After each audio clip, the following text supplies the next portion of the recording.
presentes en esta capacitación, en esta online. Esperamos que la tecnología nos ayude en utilidad.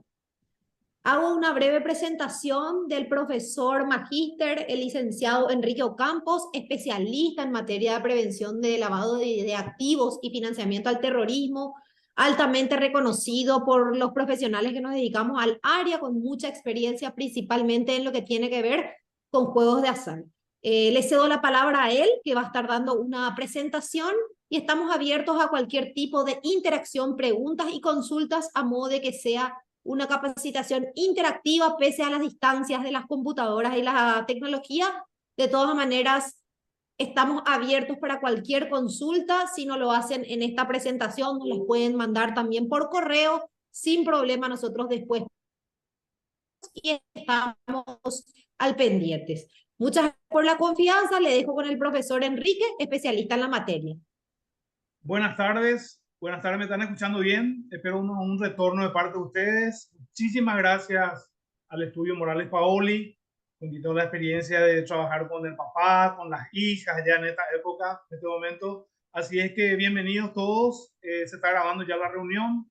Así es que la idea es dar 3 charlas, doctora, ¿verdad? Entonces, cualquier consulta, como dice, siempre hay de repente a veces en la primera recepción por ahí quedan algunas dudas y así que tenemos tiempo en estos días también los materiales que van a recibir. Bueno, entonces, para aprovechar el tiempo que tenemos, ¿verdad? Tratando entonces también de maximizar todo, ¿verdad?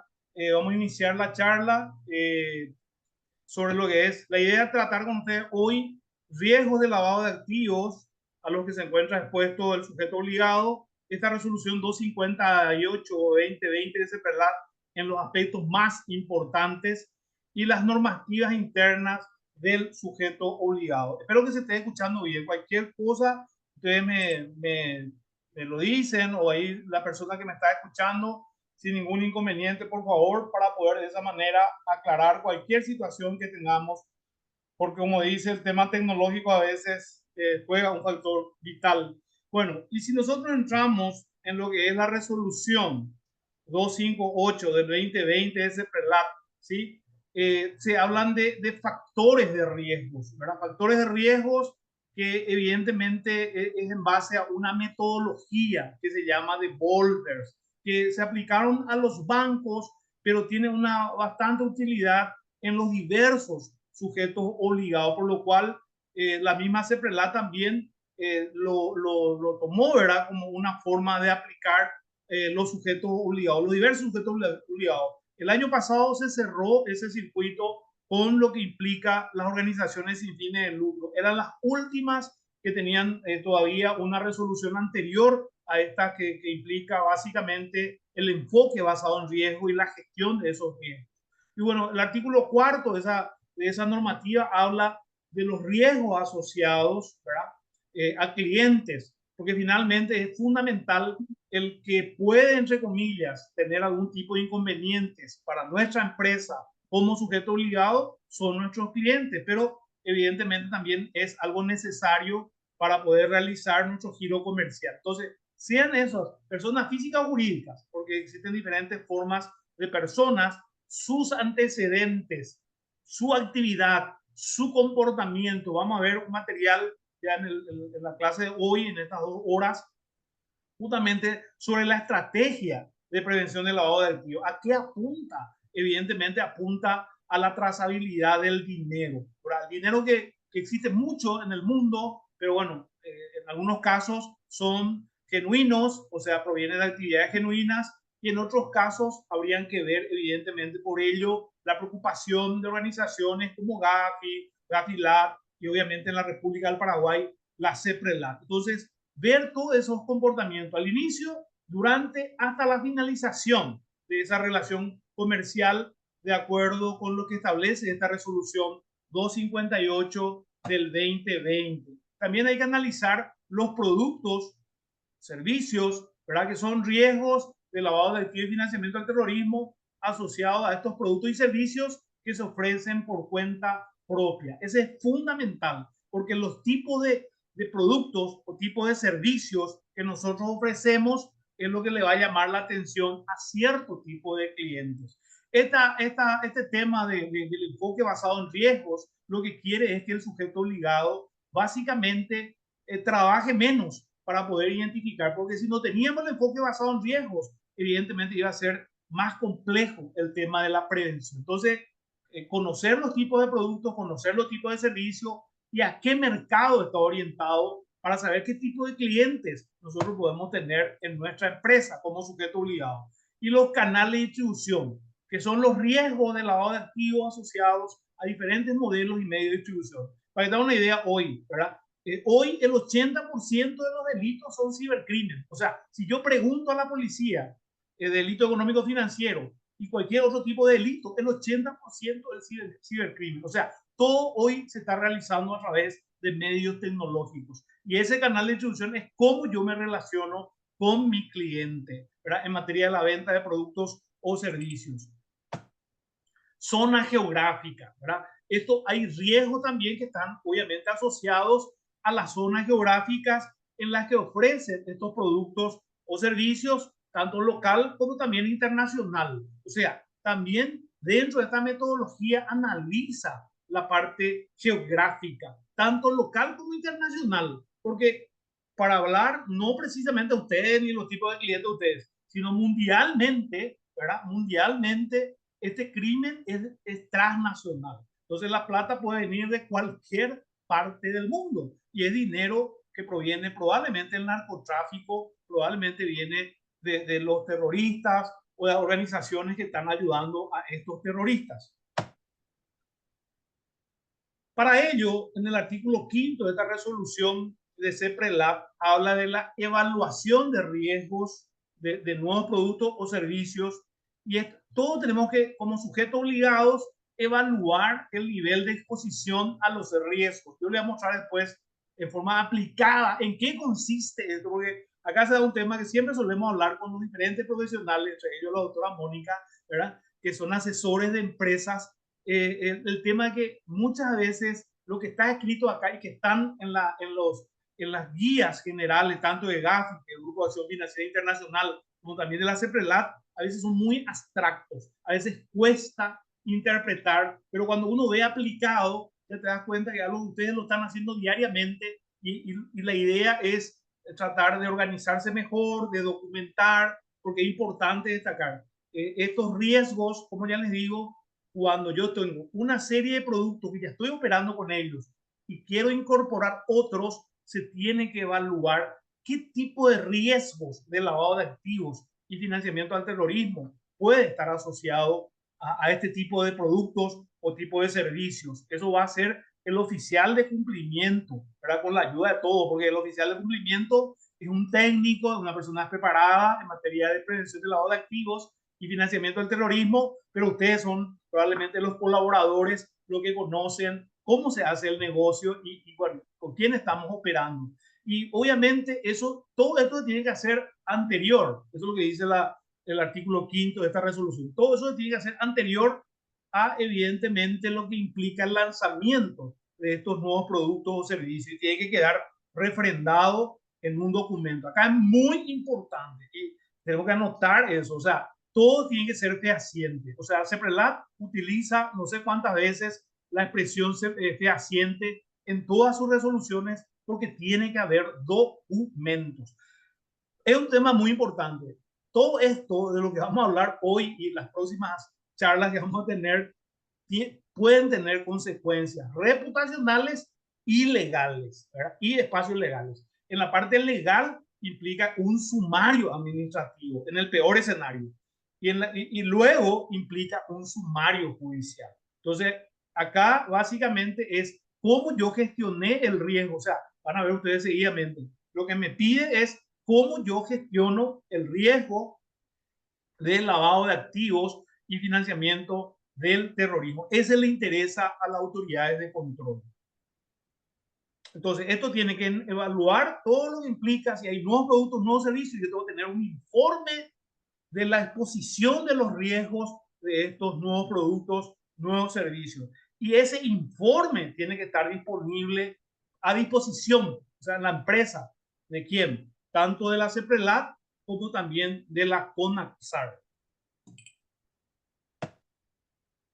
Esta evaluación corresponde a tener en cuenta, además de criterios que considere cada sujeto obligado, el canal de distribución, cómo yo hago negocios, ¿verdad? Así como también otros atributos asociados a estos factores de riesgo. Entonces, sí o sí, cuando implica un nuevo producto, y en el caso de ustedes que de repente usan mucha tecnología, implica también básicamente ver cómo yo estoy comercializando estos productos y servicios, ¿verdad? Cuando tengo nueva tecnología o tengo un nuevo producto que yo estoy ofreciendo, y obviamente eso hace que pueda modificar el nivel de exposición al riesgo de lavado de activos y financiamiento al terrorismo. Y acá un punto nada más para aclarar, ¿verdad?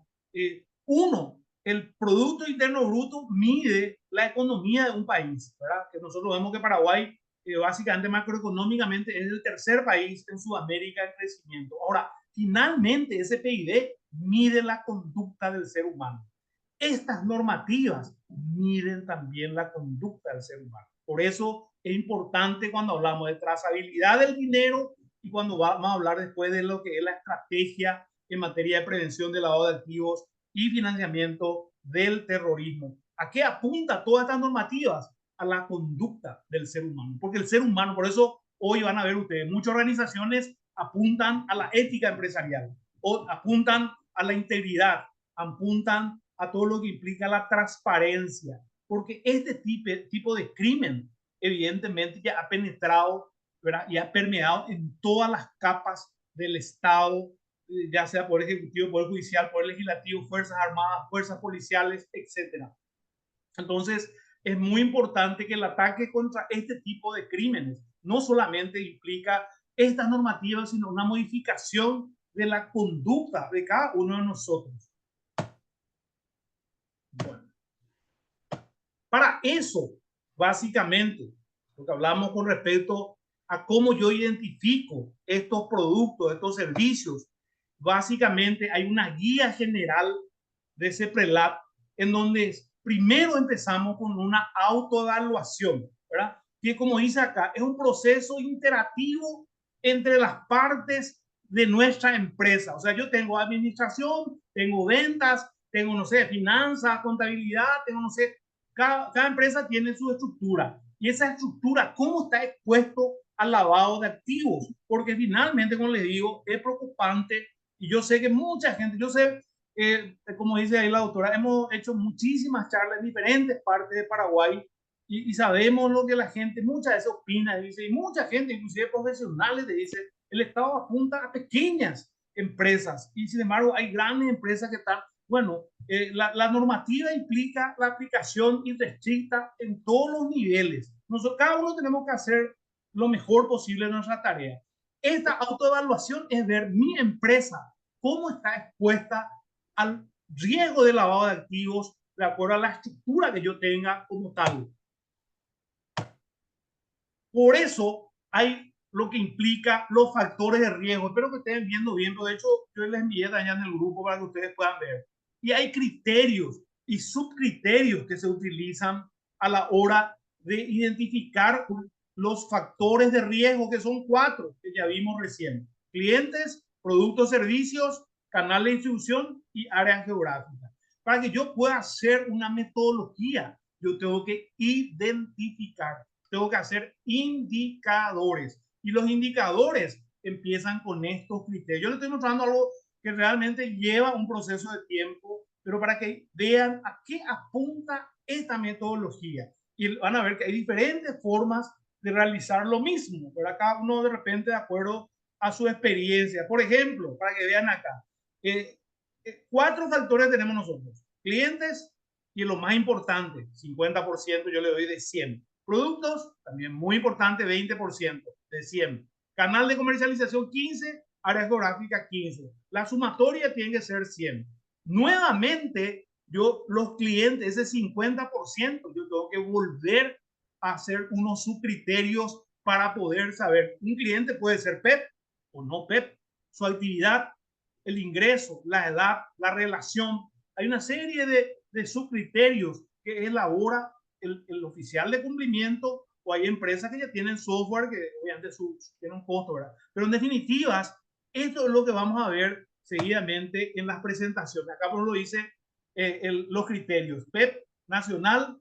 ¿Y por qué un PEP es alto riesgo? Porque la calificación que se usa en materia de prevención de la edad, yo cuando uso una matriz, es 1, bajo riesgo; 2, medio riesgo; 3, alto riesgo. Y bueno, porque tienen acceso al presupuesto público. Y se ha visto a lo largo, ¿verdad?, de la experiencia, tanto en Paraguay como en el exterior, ¿verdad?, que el político muchas veces, o cierta gente que tiene acceso a estos políticos, ¿verdad?, quieren de repente usar ese presupuesto. El Banco Mundial, o sea, no digo yo, Enrico Campos, el Banco Mundial dice que en Paraguay 10% del presupuesto de la nación va en ese tema, lastimosamente. O sea, se aplica el 90% nomás del presupuesto, que es 12 billones de dólares el presupuesto para Paraguay. Bueno, entonces se hacen unos indicadores que está acá, una tabla de criterios, donde yo le pongo, si es PEP, es 3. ¿Quién me dice quién es PEP?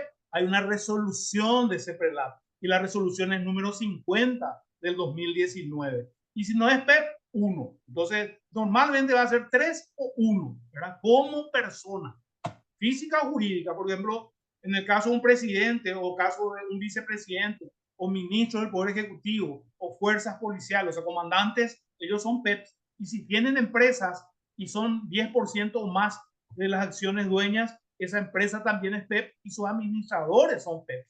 Entonces, esos son 3 categorías, 3. Las actividades, la misma cosa. Las actividades todas en principio son 1. Estas tablas se obtienen del clasificador de actividades económicas de la República del Paraguay, que usa la Dirección General de Encuestas, Estadísticas y Censos, el Instituto Nacional de Estadísticas, el Banco Central y probablemente el Ministerio de Hacienda. En principio son todas 1, pero a partir de ahí yo tengo que investigar. ¿Quién investiga? El oficial de cumplimiento y las personas que colaboran con él. Entonces, por ahí yo tengo un cliente y bueno, y tiene tal o cual actividad, va a ser 1 o va a ser 2 o va a ser 3. Estas consideraciones son subjetivas. Por ejemplo, si están en lista observada de la ONU, si está o no está, ¿verdad? Evidentemente se me quedó congelado, pero bueno, vamos a ir recuperando eso. Ahí estamos, ¿no? Entonces, si está o no está, evidentemente va a variar la clasificación. Justamente lo que acaba de decir la doctora Mónica, de repente a veces tenemos problemas en nuestra tecnología. Dice, bueno, entonces, de la misma manera, las edades, dice, hay edades que son más proclives por cuestiones de necesidad, ¿verdad? De repente, porque esta gente nos estudia a nosotros, ¿verdad? ¿A quiénes le estudia? Y le estudia a las personas que básicamente están están en los sujetos obligados. Espero que me estén escuchando todavía, ¿verdad? No sé si hay un comprendido, doctora. ¿Vos me escuchás, doctora? ¿Se ve bien? ¿Seguimos bien? Sí, ya no. Sí, Bueno, sí, yo escucho bien, doctor, yo bueno, escucho okay, bien. espero que la gente también me escuche bien. Se está grabando. Bueno, pero entonces, la idea es esa, armar un Cualquier cosa nivel. puede Sí, levantar la manito, si es que nos escuchan bien, entonces paramos. sí. Si ven bien, si escuchan bien, que es lo importante. ¿Sale bien? ¿Sale? Ok, seguimos. Bueno, entonces, ¿por qué yo les explico así? Para que vean que porque de dónde el oficial de cumplimiento va a sacar todo este tema de los datos de una persona física, una persona jurídica, si es PEP o no es PEP, si él básicamente no está relacionado con el cliente. Y ahí juega digamos, algo fundamental lo que implica el colaborador. El colaborador es el que básicamente se relaciona con el cliente. La misma cosa en materia de criterio de calificación, de año de operación. Cuanto más le conozco a la empresa, evidentemente eso va a facilitar identificarla como tal. Entonces va a ser 1, va a ser 2 o va a ser 3. Le voy a mostrar después dónde vamos a usar todo eso. Relación con nuestra empresa, va a comprar, va a vender. ¿Qué es lo que yo sé de por qué él busca relacionarse con mi empresa?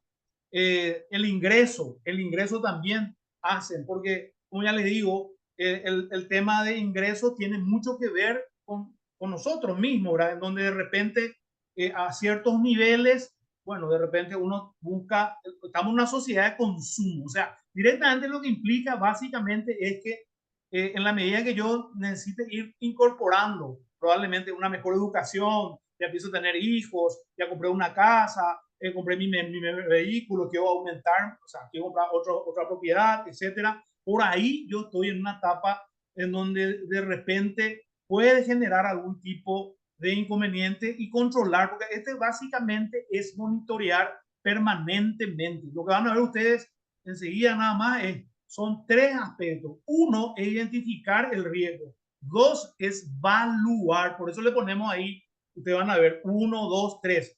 Y tres es mitigar. ¿Qué hago? Yo sé que existe un riesgo. Ahora, ¿qué hago? Ustedes tienen su vehículo, tienen su moto, tienen lo que sea, ¿verdad? Si yo tengo un vehículo, ¿qué hago? Veo un seguro para mitigar en el caso que ocurra algún accidente. O si tengo una casa y contrato una póliza de incendio, son para mitigar. Por eso es fundamental lo que estamos mostrando en relación a justamente la estrategia en el tratamiento de estos riesgos de lavado de activos. Así como hay personas físicas, puede haber personas jurídicas. No me detengo mucho porque mi objetivo es otra cosa. Este otro tema también muy importante, porque como el delito es transnacional, ¿verdad? Muchos capitales vienen del exterior, ¿sí? Entonces, ¿quién hace esta calificación? Hace nada más y nada menos que la propia Gafi. Gafi dice, Colombia es 3. Y bueno, lastimosamente, los años hacen de que hubieron guerrillas, hay grupos siempre, hay carteles muy peligrosos. Y hoy la preocupación que tiene Gafi es que se están trabajando con activos virtuales desde Europa directo a Colombia, ¿verdad? Secuestros express se dan con pago de estos tipos de activos virtuales, etcétera. Por ejemplo, Paraguay, Argentina, Paraguay, Brasil es 2, por ejemplo. ¿Y quién pone que es 2? Y bueno, pone Gafi. ¿Quién es Gafi? Grupo de Acción Financiera Internacional. ¿Por qué él califica y cuáles son sus criterios? Alta peligrosidad, permeabilidad, corrupción, piratería, normativas laxas, paraíso fiscal, no tienen los normativas o son zonas no cooperantes. Entonces, esos países que están dentro de esa tercera, cuarta columna que ustedes están viendo ahí, automáticamente son 3. Rusia es 3, China es 3, Corea del Norte es 3, Irán es 3, ¿verdad? Etcétera. ¿Por qué? Porque son países que directamente no quieren colaborar con este grupo de acción financiera internacional. Entonces, todos esos criterios se tienen en cuenta para poner desde la zona geográfica una calificación, porque después esos 4 factores se suman, se ponderan y tenés la nota final. Si es 1, entonces es un cliente de bajo riesgo. Si es 2, medio riesgo. Y si es 3, alto riesgo, que vamos a ver para qué yo le hago todos estos números. Lo mismo hacemos en áreas geográficas. Probablemente las ciudades que son fronterizas van a tener permeabilidad de frontera, van a tener probablemente contrabando, va a tener, etcétera. Entonces, sí o sí hay ciudades, porque yo con Pedro Juan siempre de 3, ¿verdad? Lastimosamente, yo tengo parientes, tengo primos, tengo alumnos, ¿verdad? Y yo sé, son capaces, son mejores personas inclusive que yo, ¿verdad? Pero el tema de vivir en esa ciudad ya me da esa categoría 3. Y hay ciudades que son de tránsito 2, y hay ciudades que son 1, ¿verdad? Pero hoy día, vuelvo a reiterar, esto va fluctuando, va cambiando en forma permanente. Hay que analizar los productos y servicios. Acá ustedes tienen inmuebles, vehículos, en el caso de ustedes, los juegos de azar. Pero para que tengan una idea nada más, que ustedes puedan hacer la verificación con su tipo de producto o servicio. Inmuebles, yo tengo 3, pero tengo también inmueble 1. Por ejemplo, si yo vendo, en el caso, estamos nosotros en Gran Asunción y se vende un terreno en Villeta o en Upané, ¿verdad? Y bueno, son cuotas de 400,000, 500,000, porque la normativa también me dice que no es que él lo va a poder comprar 100 terrenos, no puede, hay ciertos límites. Entonces, básicamente ese tipo va a comprar una persona que es asalariada, que una persona se le va a analizar igual. Pero otra cosa es un inmueble, categoría 3, que son inmuebles que solo el terreno cuesta 200,000, 300,000 dólares, o la casa cuesta 3 millones de dólares. Entonces, ya evidentemente ese tipo de productos no solamente puede atraer tal vez a personas, hay gente que tiene mucha plata, ¿verdad? Que sus abuelos, sus tatarabuelos tenían plata, Pero hay otras que de repente no sabe de dónde sacó tanta plata y puede comprar este tipo de propiedades. Entonces, en el caso de que nosotros en juego de azar tenemos cierto tipo de movimientos y cierto tipo de actividades, evidentemente también voy a manejar productos y servicios con esos criterios que dice la normativa. Y los canales de distribución, ahí sí que es mucho más fácil. Efectivo de 3. Escuchamos la vez pasada, un fiscal, ¿verdad? Y decía, hubo una operación de $1 millón en efectivo, es lavado de activos. No, mentira, no es así. El efectivo es mucho más riesgoso, sí, y es categoría 3, porque el dinero en efectivo puede ser falso, puede no estar toda la plata, o muchas veces uno sabe de dónde sacó y viene y paga, ¿verdad? Yo estoy feliz porque cobré o hice la operación, pero el tema es que es más fácilmente contaminable, digamos, o sea, mucho más, es más riesgoso el efectivo que evidentemente los otros tipos de canales de distribución, por ejemplo, transferencias, giros o el sistema financiero. Uno si mira la normativa de Gafi y de la CEPRELAT, ellos prefieren la utilización del sistema financiero. El sistema financiero sería uno en este caso. Ahora, si viene un cliente y opera siempre en efectivo, pero yo sé que él trabaja en tal cosa, o sea, ahí no hay inconveniente. Ahora, si viene alguien que no quiere dar su nombre, que no quiere dejar nada y viene en efectivo, evidentemente, ahí inclusive la normativa dice no operar, inclusive reportar ese tipo de clientes. Pero, en definitiva, la trazabilidad, lo que se quiere saber es si ese dinero es un dinero limpio, ¿verdad? Si es un dinero que proviene de actividades genuinas. Y acá hay un ejercicio, por ejemplo, dice, yo tengo una persona que es Jalía Guafán, empresario, Arabia Saudita, vive operante de Juan Caballero, en el rubro de artesanía, tiene unos ingresos promedio mensuales de 50 millones, opera con nuestra empresa en forma de envíos por courier en efectivo, sus cuotas son mensuales por un monto de 500.000 guaraníes por la compra de un terreno de nuestro loteamiento, de una inmobiliaria, se dedica a su actividad de artesanía hace 5 años, no es PEP, y no figura en ningún listado de bloqueo. Nuestra empresa no cuenta con sistema de alerta histórica y el actual sistema de alerta son muy básicas. O sea, esta información es lo que ustedes tienen que pasarle al oficial de cumplimiento o al encargado de cumplimiento o la persona con quien ustedes van a operar para poder determinar qué tipo de riesgo yo me estoy enfrentando. Y en base a lo que les mostré más arriba, ustedes van a ver, acá está, para que tengan una idea. Esta es una matriz, ¿verdad? ¿Y qué él hace? No es PEP 1, 1 por su ponderación. Yo le mostré ahí arriba el segundo cuadro, se hace una ponderación por factor de riesgo. ¿Qué actividad económica tiene? Artesanía. Según el análisis que se hizo, artesanía es 3. ¿Por qué es 3? Y bueno, en algunos casos se enviaron cocaína a través de carga, etcétera, etcétera. Se analiza eso. Yo ahora le hago un ejemplo. ¿No está observado? 1. Nacionalidad Arabia Saudita. Arabia Saudita, según Gafi, es 3. ¿Qué edad tiene la persona? 3. También todos son criterios que ya lo analicé para poner 1, 2, 3. Bueno, lo que sí hicimos, la ponderación, o sea, el valor multiplicamos por la ponderación, tenemos un puntaje y ese puntaje me dio 2,10, que es un riesgo medio como persona. Eso vamos a hacer, obviamente, dependiendo del tipo de empresa o lo que ustedes, la herramienta que ustedes tengan, ¿verdad? La zona geográfica, país de origen, Arabia Saudita, es 3. Acabo de mostrarle. Y su ubicación es Pedro Juan Caballero también es 3, ¿verdad? Porque es permeable, hay, probablemente hay contrabando, y etcétera, que ustedes ya también saben. ¿Qué vamos a hacer? Acá lo que se hizo, evidentemente, con solo 2 son 3. Hay una ponderación que también es subjetiva. Yo tengo 3, o sea, desde el punto de vista de zona geográfica, este cliente en particular es 3, es alto. Productos y servicios también es 3, ¿verdad? En este caso, por el tipo de actividades que tiene, evidentemente, entonces también me da 3, alto.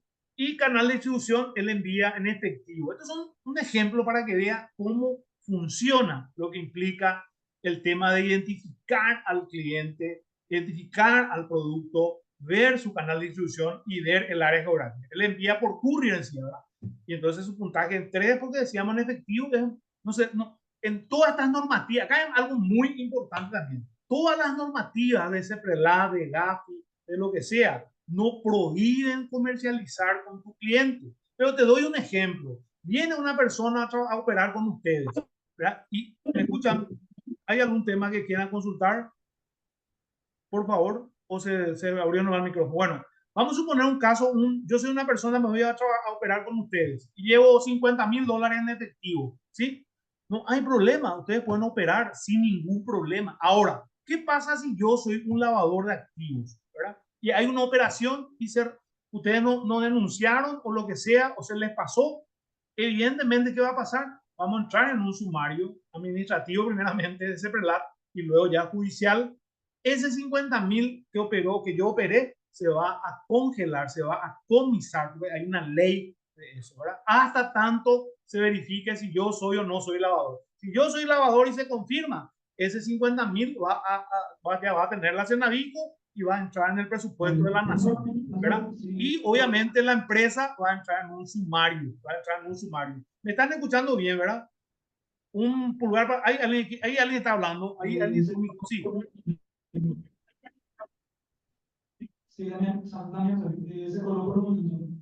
¿Se escucha bien? Bueno, seguimos entonces, ¿verdad? Seguimos. ¿Sí? ¿Seguimos? Bueno, entonces, acá le voy a mostrar. Acá terminamos con esta parte, para que vean ustedes, espero que estén viendo bien. Aquí, a mí me está pasando bien aparte yo tengo otra pantalla. Acá están los 4 criterios, los 4 factores de riesgos, ¿verdad? Donde yo tengo una puntuación de 2.55 consolidado, es un cliente de alto riesgo, ¿verdad? Alto riesgo de acuerdo a nuestra matriz, a nuestra tabla parametrizada, porque la CEPRELAT te dice, si querés usar una matriz, usa una matriz. El tema que vos tenés que gestionar. Y acá entra lo que es la gestión de riesgo. Conseguí estos puntajes en base a la información que me dio el cliente y que obtuvo nuestro colaborador, que ahora está ahí en el salón, ¿verdad? Entonces, él es alto. ¿Qué pasa con esto? Acá tengo un factor de riesgo que es, en base a la información también, yo tengo lo que se llama la matriz transaccional, que en este caso es medio.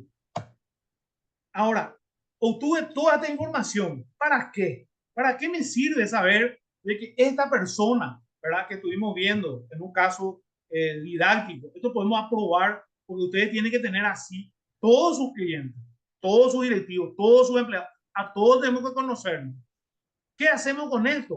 Y que dice la resolución, implica una debida diligencia de cumplimiento, conocimiento del cliente, ampliada o reforzada. Implica mejorar los controles mitigantes y mejorar los sistemas de alerta de la empresa, del sujeto obligado. O sea, esta es la recomendación para una empresa que es sujeto obligado, que es el caso nuestro. Entonces nosotros identificamos a un cliente, ese cliente es de alto riesgo, vuelvo a reiterar, todo lo que nosotros estamos viendo es meramente, en cierta forma, en base a ciertos criterios, yo veo que este cliente es estrés. Probablemente es la persona más buena del mundo, ¿verdad? Probablemente nunca va a ser lavado de activos, pero el criterio y la metodología lo que me sirve es para mejorar mi control, porque ese es el tema, la debilidad que tenemos como empresa sujeto obligado. Somos buenos en nuestro negocio, pero no somos buenos en materia de lo que implica el sistema de control interno. Y acá un tema, 3 cuestiones tiene esta lucha. 1 es lo que ustedes están haciendo ahora, se llama la capacitación.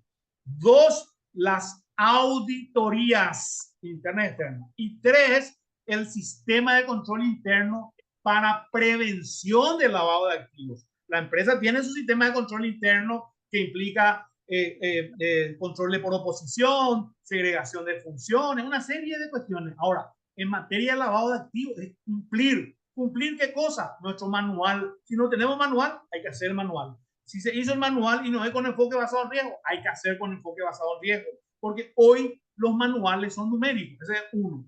2, el sistema de gestión de riesgo. ¿Qué yo hago con los clientes de alto riesgo? Acá está lo que ustedes tienen que hacer. Hay que mejorar los controles, las alertas, hay que monitorear y por sobre todas las cosas pedirle más información a los clientes que son categoría 3. ¿Pregunta hasta acá? Yo hablo así, hermano, no es que estoy enojado ni nada, es mi forma de dar clases. ¿Hay alguien que quiera preguntar algo? ¿Le parece claro? No, no. Yo sé que hay muchas cosas probablemente que ustedes no están aplicando porque es una cuestión del oficial de cumplimiento, es una obligación del sujeto obligado, ¿verdad? Etcétera. Hay una metodología, estos son ejemplos para no cansarles con normativas y con normativas, pues vamos a ver también las normativas. Hay una metodología de identificación. Esa metodología implica determinar cómo yo hice la identificación. Lo que acabamos de ver de un cliente, un ejemplo, los bancos, hay bancos que tienen 1 millón de clientes. Hay un banco acá en Paraguay que tiene 1.800.000 clientes. Hay cooperativas que tienen 40.000, 80.000. Cada uno se tiene que hacer lo que acabamos de ver. Ahora, una matriz, no, puede ser una tabla, puede ser una planilla Excel, puede ser la forma que vos quieras, como vos puedas. Por eso, tanto el GAFI, tanto la CEPRELAN no te dice, me vas a hacer de esta forma, te dice, tenés que hacer. Tenés que identificar riesgo. ¿Cómo? Vos ves la metodología. Porque una cosa es un banco o una financiera o una compañía de seguros y otra cosa ya es negocio como una playa de venta de vehículos o venta de joyas. Tienen otras realidades, tienen otros sistemas, otra infraestructura. Por eso las autoridades que regulan esto no te exige así me tenés que hacer. No exige una matriz, no exige un sistema. Él te dice, identificame tu riesgo de acuerdo a tu... Primero se usa la evaluación nacional de riesgo, se usa la tipología, la metodología Volver, las tipologías, ¿verdad? Las guías que acabamos de mencionar, pero también se tiene en cuenta el contexto, el tamaño, ¿verdad? La idiosincrasia de la empresa. ¿Está bien? Bueno, entonces son unos modelos que ustedes van a ver. Esto no hay una forma de hacer, no es que esta forma se tiene que hacer. O sea, esto se preparó en base a la guía general. Entonces, yo tengo que relatar en qué consisten los riesgos, cómo yo estoy identificando, qué yo hice, porque hoy, ¿por qué yo le menciono esto? Porque el sujeto obligado, como están directivos también viendo, son 4 instrumentos, ¿verdad? 4 instrumentos es cuando estamos hablando, manual de prevención de lavado de activos con enfoque basado en riesgo, código de conducta con enfoque basado en riesgo. Tiene que tener también una identificación, evaluación y mitigación, que acabamos de mostrarle con un ejemplito. Y cuarto es lo que están viendo ustedes acá, que es el informe metodológico de cómo yo identifico, evalúo y mitigo los riesgos, porque me pide una gestión de riesgos. Pues acá son unos modelos, ¿verdad? Acá está un consolidado que acaban de ver, cómo yo identifiqué los casos de probables riesgos en materia de lavado de activos en mi empresa, que es la autoevaluación, está una planilla complementaria que ustedes van a tener y van a poder analizar. De hecho, que lo que sí o sí se hace básicamente son cuadros auxiliares para ver el impacto reputacional, porque el lavado de activos, si ocurre en mi empresa, tiene un impacto. O sea, va a ser que no sé, a no ser de que hubo mala información, lo que sea, pero si hay lavado de activos reputacional y legalmente voy a tener problemas. Y esa empresa probablemente hasta pueda ir a la quiebra. Entonces, por eso es importante ver cómo me va a impactar a mí, a la empresa, a ustedes, si ocurriere un lavado de activos. Entonces, se preparan tablas auxiliares que yo creo que hay otras para ver con mayor. Bueno, y también se ven los niveles de riesgos. Rojo, son todos 3. Amarillo, medio riesgo, y verde, que son categoría 1, que son los riesgos normales al cual yo me puedo poner. Pero cuando es rojo y amarillo, eso es importante. También otro tema más. Hay que anotar, el enfoque basado en riesgo usa todos los supervisores ya en Paraguay. Usa CEPRELAT, usa la SEP, hoy llamada Dirección Nacional de Ingresos Tributarios, usa la Superintendencia de Bancos, la Superintendencia de Seguros, todas las instituciones que controlan en el Paraguay ya utilizan el enfoque basado en riesgo, y el enfoque basado en riesgo son colores, rojo, amarillo y verde. Y cuando son colores, y como yo diferencio los colores, son números, o sea, es una cuestión numérica. Entonces es importante, ¿verdad? ¿Preguntas hasta acá? Si tienen pregunta. Bueno, hay aplicaciones prácticas que ustedes pueden mirar. Esto pueden aplicar en su empresa. Yo no sé si hay un sistema, no hay sistema, pero eso no es la cuestión, pero son ejemplos de ciertas cuestiones que se dan y cómo yo voy haciendo lo que me pide. Porque finalmente lo que yo quiero determinar es el riesgo por cliente. ¿Para qué? Para saber cómo pedirle la documentación. Porque si es alto riesgo, yo lo tengo que monitorear permanentemente. ¿Cómo yo voy a sacar la información? Bueno, ese es otro tema que tengo que ver, como inclusive hay empresas que tercerizan, ¿verdad? Porque hay empresas que se encargan de hacer de diligencia de conocimiento del cliente. Pero estos son ejemplos que ustedes ya tienen el material, o ya le pasé en el grupo, que pueden mirar. Y si quieren consultar, ustedes nos tienen, allá tenemos un WhatsApp, ahí ustedes, ¿a qué se refiere esto? O si hay material, le vamos a pasar, evidentemente, sin ningún problema, porque la idea es que ustedes puedan tener básicamente esa información, porque, como les digo, son cuestiones muy técnicas, pero normalmente ustedes lo están haciendo. Lo que tendríamos que ver es tratar de documentar, ¿verdad? Porque, como le digo, para que tengan una idea, y está escuchando a la doctora Mónica, que es abogada y una muy buena abogada, y tal vez entre ustedes también hay abogados, este tipo de delitos no prescribe. Ojo, o sea, no es acá que en la normativa de CEPRELAT te dice 5 años. Usted tiene que guardar todo durante 5 años. Esto es porque está en el Código Civil. Ahora, si ocurriera algún tipo de evento de aquí a 10 años, y bueno, probablemente vamos a ser llamados. Por eso también importa, y por eso también CEPRELAT hoy, basado en una ley, en un decreto del Poder Ejecutivo del 2020, papel cero, hoy todo el sistema integrado de reporte de operaciones es adjuntar en PDF, porque eso le va a facilitar a ellos también, ¿verdad? Tener documentado. Inclusive, hace poco vi un documento que presentó la doctora, ¿verdad? Con respecto a eso. Nos estamos modernizando, pero en materia de prevención, ese tipo de situaciones hacen de que si aquí a 10 años ocurre o a 15 años ocurre algo, no, ya pasó 5 años y yo ya estoy libre y no hay problema. Por ese es el tema que tenemos que tomar cada uno. O sea, cada uno tiene que hacer su papel. En un sujeto obligado, todos son demasiado importantes. No es que el presidente asume la responsabilidad del directorio porque él es el que le da vida al manual, le nombra al oficial de cumplimiento, da vida al plan del oficial de cumplimiento, etcétera, etcétera. ¿Verdad? Pero todos juegan ahí un papel. Por eso es tan importante el tema de habilidades blandas, el trabajo en equipo, la resiliencia, la gestión de conflictos, el liderazgo, ¿verdad? Porque evidentemente una de las personas que nos trabaja en equipo, ese me puede hacer un gol de media cancha y puedo tener problemas. Por eso es fundamental para nuestro sentido de decir, yo quiero una empresa de existencia temporal y proyección futura. Y si soy sujeto obligado, necesariamente debo cumplir. Hasta tanto la CEPRELAT me diga, seguir siendo o no seguir siendo sujeto obligado, yo tengo que cumplir estas disposiciones administrativas emanadas por CEPRELAT. Y para que tengan una idea, y acá está Mónica también, lo estoy viendo ahí en pantalla, ¿verdad? Atenta. De las 40 recomendaciones de Gafi, 10 recomendaciones son leyes en Paraguay. O sea, 10 recomendaciones de Gafi no es que quiero cumplir, no quiero cumplir. La ley se cumple. Así nomás. Entonces, es importante para nosotros como sujetos obligados, porque finalmente va a respaldar nuestra actuación y vamos a dormir tranquilos y no vamos a tener inconvenientes, que es lo importante. Estoy mostrando nada más lo que ustedes después van a ver en un momento determinado, cómo se logra en base a cierta información. Y como les digo, estas informaciones provienen de la información que se obtiene del cliente. Por eso, ¿por qué también le hablo sobre este ejemplo? Porque hay dos riesgos al inicio que tiene un sujeto obligado, sea el tipo de sujeto obligado, no importa, en el caso nuestro, de juego casa, de juego de azar. Uno es el riesgo de vinculación. ¿Por qué él vino a operar conmigo? No eligió a tal o cual empresa, ¿verdad?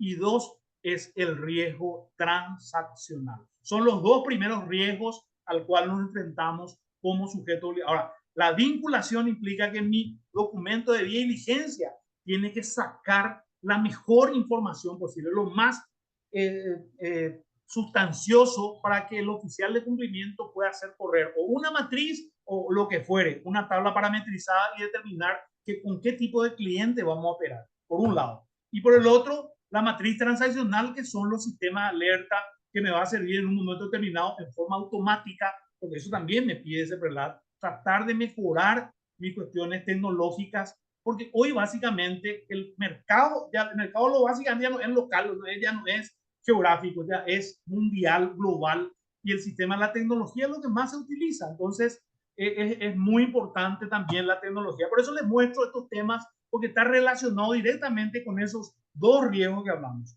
El que es de vinculación, ¿por qué yo quiero operar con esa persona? O sea, ¿por qué ese cliente me elige a mí? Y segundo es la parte transaccional. ¿Preguntas? Doctora, ¿algo que quiera cooperar, colaborar? Nada. Bueno, no es que me vamos a despedir. Excelente, Bueno, espectacular, excelente. dale. Sí, de por ahí quieren y no se animan a preguntar públicamente, podrían pasarle a alguna persona de la administración por escrito y leen voz alta, si de por ahí no se animan a Sin problema, interactuar. sin problema. Ya usted o los que están allá coordinando en Salto del Guairán pueden hacer esa sin Y problema, tomar doctor. nota nos pasa a nosotros. Bueno, y así como hablamos, gracias doctora, así como hablamos en este tema en materia de lo que es una matriz, esto se puede hacer también a través de formularios. Hay diferentes formas. Yo conozco 6 formas. Una de las formas me pasó ahí la doctora, ¿verdad? Y generalmente son alumnos, de alumnos que son, entonces yo digo, yo no sé si sé, pero yo sé que la doctora Mónica sabe mucho, ¿verdad? Y de repente recibir esa información. Yo veo 6 formas diferentes de hacer lo que acabamos de ver y que hace evidentemente a la estrategia en prevención de lavado de activos y financiamiento del terrorismo. Entonces, esta a través de unos cuestionarios que están ahí en pantalla, que están formulados. Esto es un ejemplo. Normalmente hay 14, 15 preguntas para ver el nivel de confianza del cuestionario y después obtener el riesgo residual. Como ya le digo, el enfoque basado en riesgo es una cuestión numérica, números. Yo tengo que sacar cuánto es lo que queda de riesgo residual. Cuando se hace el enfoque basado en riesgo, cuando el riesgo residual, en el caso nuestro, es menor a 3, ahí estamos tranquilos. Ahora, obviamente, eso no implica que no pueda ocurrir lavado de activos. Ahora, cuando yo tengo un riesgo residual mayor a 3, ahí puede haber inconvenientes y tengo que mejorar probablemente los controles en materia de lo que implica estos riesgos. Bueno, entonces, este otro modelo que van a mirar, si quieren preguntar, pueden preguntar, tenemos los materiales. Esto es una metodología de informe que vieron anteriormente, esta es otra forma de hacer, ¿verdad? Donde yo tengo que transcribir qué es lo que yo hice como empresa para hacer la autoevaluación de riesgos. Porque en la guía general hay la autoevaluación. Vamos a mostrar lo que dice Gafi, lo que dice CEPRELAT, y no sé, de repente hay muchas letras, pero no es pragmática, ¿verdad? ¿Por qué? Porque evidentemente es un lenguaje técnico, ¿verdad? Es un lenguaje técnico de gente especialista en la materia. Ahora, la idea es aterrizar de la teoría a la práctica mostrándoles estos ejemplos. ¿No? Yo tengo, ¿cómo hago ya la evaluación? Describe los tipos de riesgos, vuelvo a reiterar, tampoco no hay una sola forma de hacer, en donde yo puedo entonces determinar básicamente la evaluación de riesgos de tal o cual cliente, porque esto dice, tiene que estar a disposición de Conaxar y tiene que estar a disposición de CEPRELAT. No es que yo voy a enviar. Si viene el inspector o viene la gente de Conaxar, ustedes tienen que decir, si le pregunta, ahí está. Y este es el desarrollo de una forma de hacer, de las varias formas que tenemos, ¿verdad? Para determinar estos riesgos de lavado de activos y financiamiento al terrorismo. Este es otro que viene en una tesis de maestría en donde se presentó también para inmobiliaria, donde ya tiene del 1 al 10, ¿verdad? Y va identificando, pero finalmente termina en 1, 2, 3. O sea, formas y formas para llegar al mismo resultado, que es la estrategia de prevención del lavado de activos y financiamiento del terrorismo a través de números para poder determinar también todo lo que implica, primeramente identificando, evaluando y mitigando los riesgos y segundo, lo que implica la debida diligencia, conocimiento del cliente, porque eso va a implicar también mejorar los controles. A mayor riesgo, mayor control. Eso es fundamental.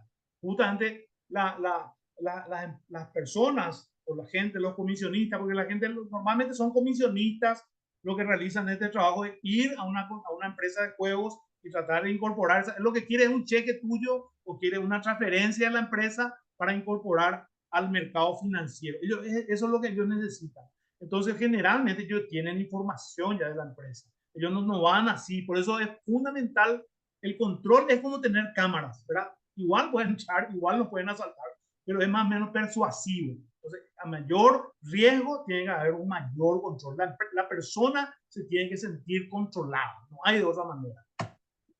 Bueno, entonces esto es un ejemplo también para que ustedes puedan mirar, ¿verdad? Y como les digo, acá un tema vos podés hablar 10 días, ¿verdad? Porque realmente es una cuestión, por un lado es técnica, por otro lado es una cuestión que probablemente ustedes, muchos de ellos lo están haciendo. Lo que habría que ver es todo lo que implica la metodología, adecuarla, y evidentemente esto, la idea, como les digo, es que cada uno, por eso también el tema de sentido de pertenencia, las personas tienen que estar evidentemente conteste con la empresa, evidentemente tiene que estar motivado, incentivado, porque todos estos temas es fundamental. Muchas veces estamos hablando, siempre estamos hablando de estos temas. Ahora, hay dos cuestiones. Por un lado, yo puedo socializar, pero por otro lado, el que va a internalizar. Y el ser humano es bastante complejo, ¿verdad? Entonces, por eso hacemos las charlas de esta manera. Ya no solamente todo lo que es la normativa, porque eso de repente cansa mucho. Bueno, voy a descompartir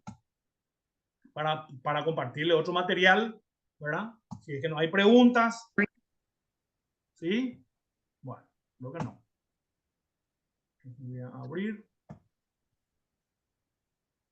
Ahí estoy compartiendo un segundo material. Ahí va a aparecer enseguida, ya les va a aparecer en pantalla. Visto que ustedes tienen una proyección, ¿verdad? O sea, mucha gente está viendo esa pantalla, está tardando un poquito en nuestro internet. Ahí ya están viendo, ¿verdad? ¿Se está viendo? Ahí está. ¿Se están viendo, chicos, verdad? Bueno. Sí, se está viendo. Bueno, excelente, espectacular. Muchísimas gracias. Bueno, entonces vamos a la segunda etapa.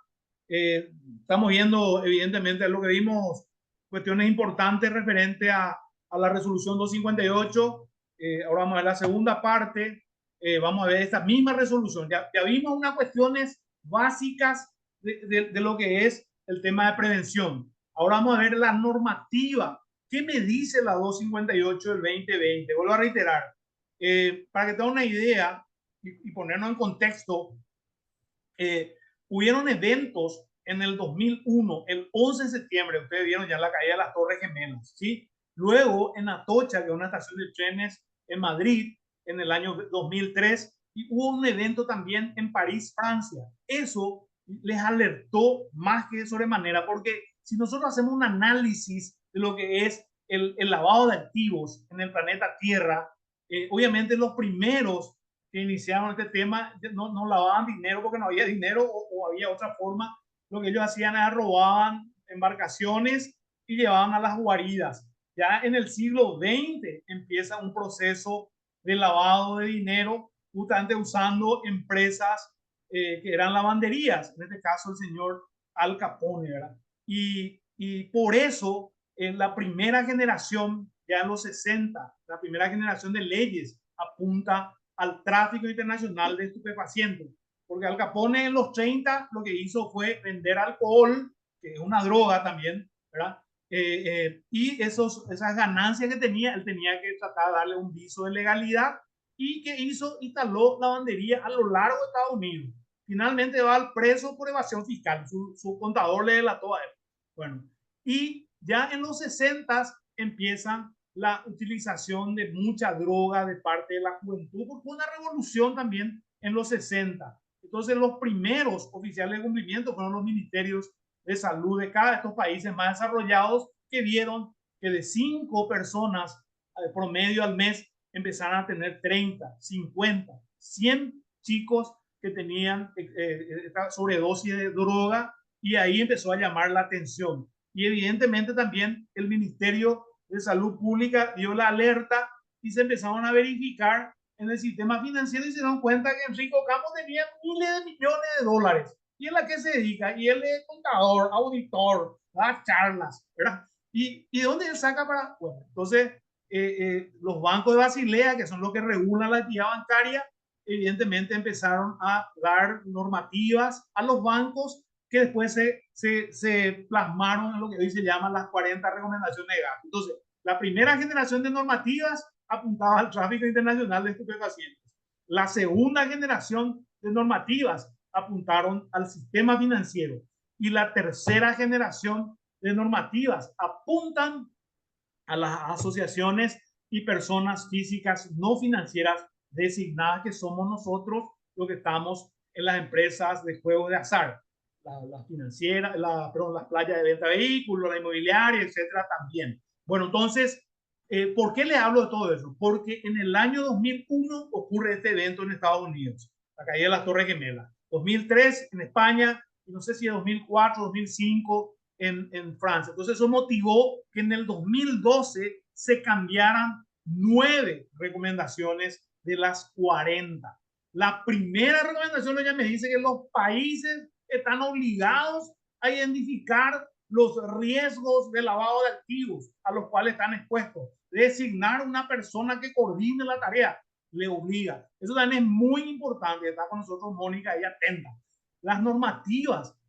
Si yo miro CEPRELAT, todas las normativas no te dice si querés, haces, si podés, haces, te obliga, es imperativo. Él regula a través de orden, de disciplina. Lo logra o no lo logra, pero tratando de mitigar, porque acá hay una cuestión también que si vamos a hablar, hay una cuestión presupuestaria, hay una cuestión de movilidad laboral, hay una serie de situaciones que tiene la CEPRELAT. La CEPRELAT tiene $4 millones de presupuesto anual, ¿sí? De una persona se congeló o se comisó activos, $4 millones en el 2018. De otra persona se comisó, se congeló activos por $100 millones. Y la CEPRELAT tiene $4 millones más. ¿Verdad? Tienen alta movilidad laboral porque son gente que trabaja en el sector. Yo estuve en CEPRELAT.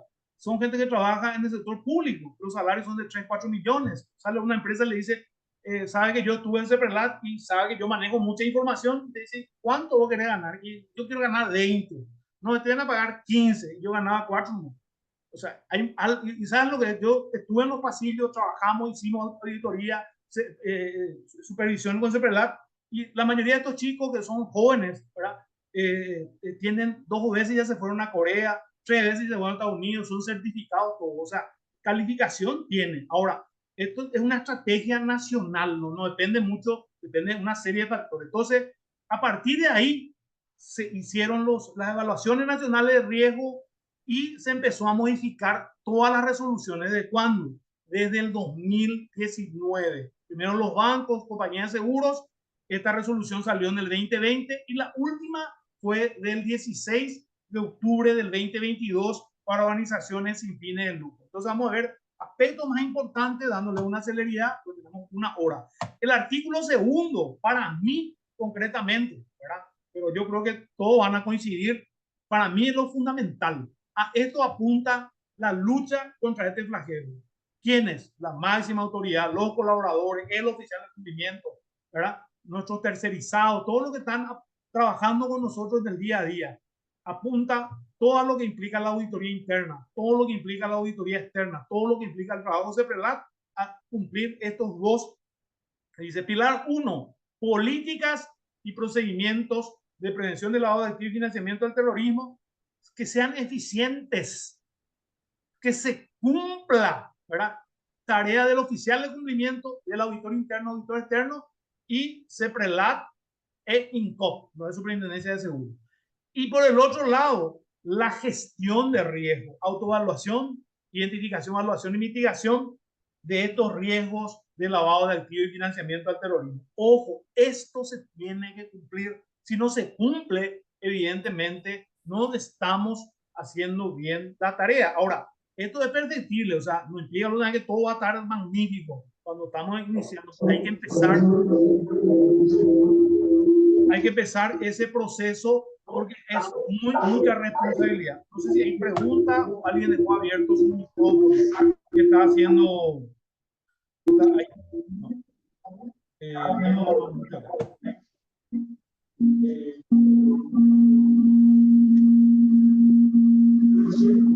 Alguien está haciendo, alguien tiene abierto su micrófono que puede apagar. Acá está. Ahí está. Bueno, entonces, en el artículo 3 tenemos que ver lo que implica, acá vamos a hablar de eso, autoevaluación de riesgo implementar una autorrealización de riesgo que permita identificar y medir nuestra propia exposición a los efectos de corregir de manera oportuna las deficiencias. En eso es lo que nos ayuda la auditoría interna, la auditoría externa, la CEPRELAT y obviamente también la CONAXAR, ¿verdad? Cuando envían sus auditores. Entonces, eso es fundamental y esto se hace con esta planilla. También nuevamente les muestro, o sea, todas las charlas que vamos a dar es así, ¿verdad? Porque yo te hablo de una cuestión que dice la ley o la normativa y te voy a mostrar el ejemplo. Acá, como ustedes verán, hay un riesgo, hay una actividad, hay una probabilidad, un impacto, que son cuestiones que hay que preparar con tablas auxiliares. La probabilidad por el impacto o severidad me da el riesgo inherente. En este caso fue 1 por 2, 2, el que está en rojo. A partir de ahí voy a ver los controles para saber si el control es bueno. ¿Qué me pide ese PERLAT? Que los controles estén automatizados.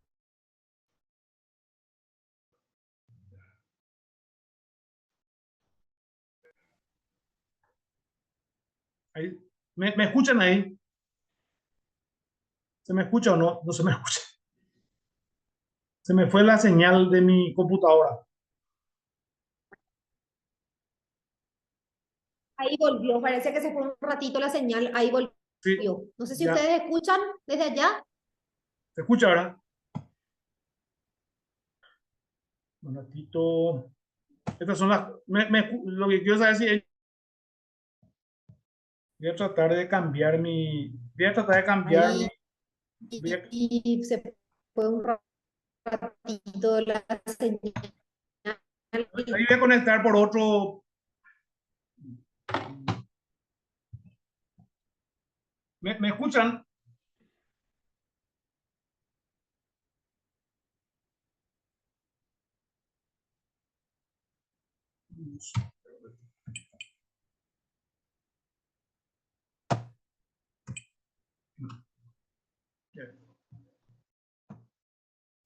Ahí volvimos, ¿verdad?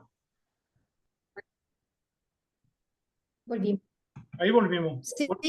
Volvimos ahí. Seguimos, ¿verdad? De hecho, no. Voy a compartir esto para terminar esta primera...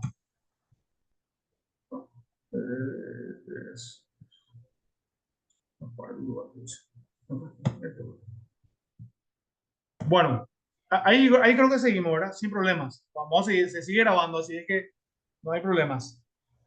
Quería nomás terminarle con la disculpa del caso por una cuestión de tecnología. Acá lo que miramos nosotros en la parte aplicada es el quid de la question, como dicen en materia de lo que es la gestión la prevención del lavado de activos cuando hablamos del riesgo residual. Una vez que yo tenga la probabilidad, y la probabilidad, o sea, veo inherente es probabilidad por impacto o severidad, veo que tenga justamente todo lo que implica el tema de la efectividad de mi control. En este ejemplo, que es el caso de la gran mayoría de nuestras empresas, lastimosamente, ¿verdad? 2 dividido 1, que es la evaluación de efectividad del control, que es la penúltima columna, ahí yo tengo riesgo residual. Y 2 dividido 1 me da 2. ¿Cuánto tiene que ser? Lo ideal es el 30%, o sea, 2 por 30% es 0,6. Entonces implica que el control no es bueno. Eso implica en este caso, o sea, la gente que controla me va a decir tu control es realmente no es bueno, vos tenés que mejorar tu control, te va a decir. Y este es, yo creo que algo trascendental en materia de lo que implica la lucha contra este flagelo. Se me quedó mi otro equipo, se me quedó con pero no importa, eso no hace al tema. Ahí aparezco yo también en 2.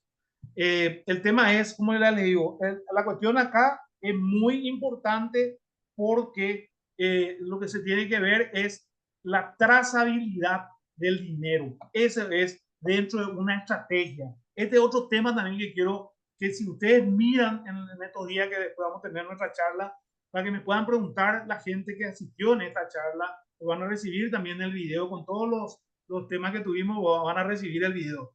El riesgo inherente. ¿Cuál es el riesgo inherente? El riesgo inherente es el lavado de activos, ¿verdad? ¿Cuál es lo que se tiene que hacer de acuerdo a lo que te dice la CEPRLAT? Hay que hacer una autoevaluación de riesgos. Eso es determinar los eventos de lavado de activos y financiamiento al terrorismo. Si no existe en nuestra empresa, en otro tipo de empresa similar, o ver la tipología, ¿verdad? 3, identificación de riesgo. Identificar. ¿Y cómo identifico riesgo? Ya les mostré. Se hacen unas planillas auxiliares para ver los criterios y subcriterios. Una vez que yo identifiqué, evalué, ¿cómo yo evalúo? 1, 2, 3. ¿Verdad? ¿Cómo hago 1, 2, 3? Con unas tablas auxiliares.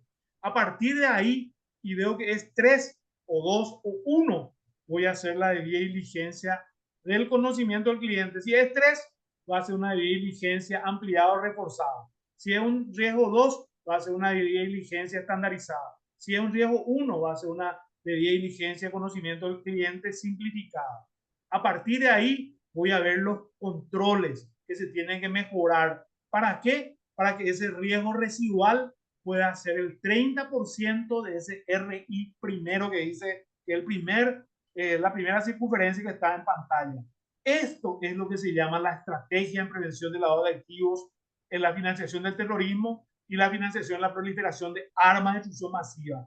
Y todo ello, si yo hago una llave gigante, se llama trazabilidad del dinero. Eso me va a permitir, pero como le digo, a eso apunta. Si yo miro básicamente lo que implica la misión que tiene ese PERLAB es mitigar los riesgos. No dice lo vamos a hacer desaparecer, porque va a ser difícil que desaparezca el lavado de activos, a no ser que sean todo computadoras y que no haya algún hacker que modifique, ¿verdad? Lastimosamente el ser humano es perfectible por su naturaleza y mucha gente de repente hace cosas por el dinero, muchas veces porque está enfermo alguien o porque necesita tal cosa, y bueno, no mide las consecuencias, porque generalmente, es importante destacar, en este tema del lavado de activos, generalmente el que va preso no es el grande, sino ellos se cuidan y el que va es el último eslabón del que se va preso, generalmente, lastimosamente.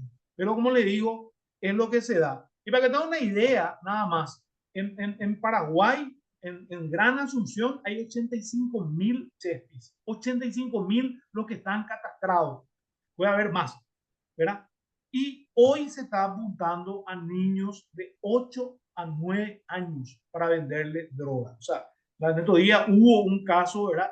En donde ya gente de la parte técnica analizaba, y bueno, es un tipo, un caramelo o un chicle o lo que sea, pero ya tiene componentes que hacen a la marihuana y otro tipo de drogas que ellos ya quieren tener, porque, como le digo, esta gente, lastimosamente, todos son chepi, ¿verdad? Que tal vez ahí también donde ustedes están, son evidentemente personas que ya no se, ellos ya no se recuperan. Ellos pueden rehabilitarse, pero ya lo que ellos quemaron en su cerebro ya no se van a recuperar.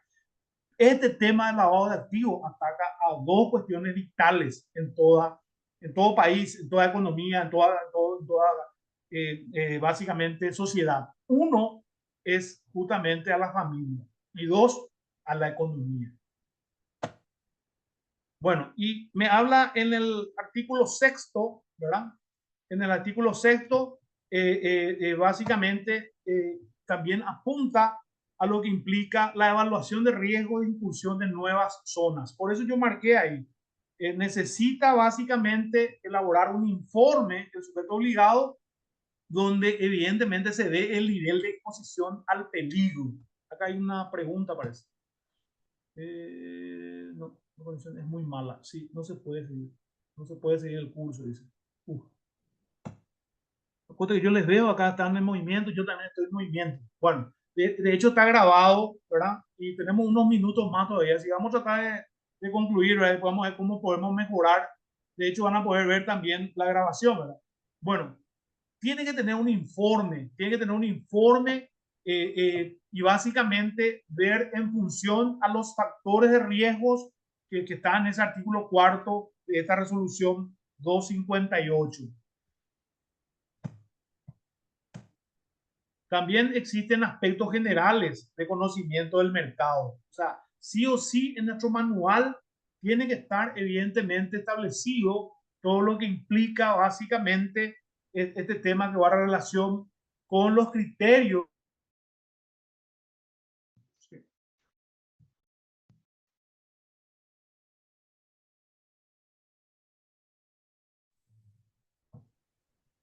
Bueno.